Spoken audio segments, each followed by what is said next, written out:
MiG-21 is a very, long story, and the fact that so many people have gathered here is the fact that we are all attached to this aeroplane, and more than 2,000 people are here, and more than about 7,000 people have been attached to this aeroplane over the years.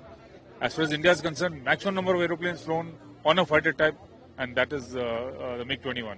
And if I don't know the statistics, but in the world over, I think before the F-16 came, the largest number of aeroplanes manufactured in this stream were MiG-21s. Very potent aeroplane, and mostly the Eastern Bloc countries, they flew it. It was an enigma for the Western field. They didn't want to know what exactly this aeroplane is.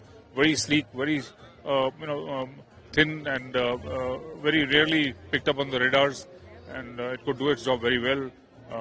Shoot and scoot, and ground attack, very accurate firing, air-to-air firing, close combat, EW, electronic warfare roles, you name it, and it could do everything. Only thing is now technology is taken leap, and this airframe it doesn't have so many places to fit in all the latest things and the weight restrictions, the engine, etc. So now it's time for it to say goodbye, because things have changed a lot.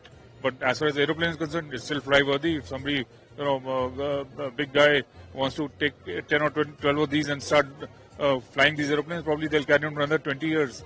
There are such people world over, some private guys, they can fly this aeroplane, beautiful aeroplane. So one more question. So right now the MiG-21 is a very crucial role in 1965 war and 71 as well. And now we are celebrating the 60 years of victory of the Indo-Pak war. So you want to tell us about that, and tell about the youngster pilots who joined the army, who joined the air force. So tell us. Okay, so now as far as the aircraft is concerned, it delivered more than what we thought it will deliver, both in 65, 71, as late as Balakot, and even the latest Sindoor, they were all involved.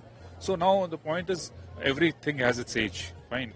It's lived more and more beyond its particular age. For a young person, this will be a dream. They'll never see it.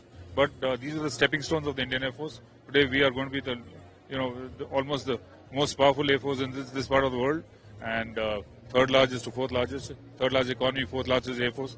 So this is the mainstay. Of course, we are changing over to, again, we have a fleet of Su-30s, MiG-29s, you have Rafales, you have Mirages, and those days are different. But as far as flying was concerned, MiG-21 is a beautiful machine, and the testimony is so many people have descended from all over the country abroad to see the last flight and say goodbye.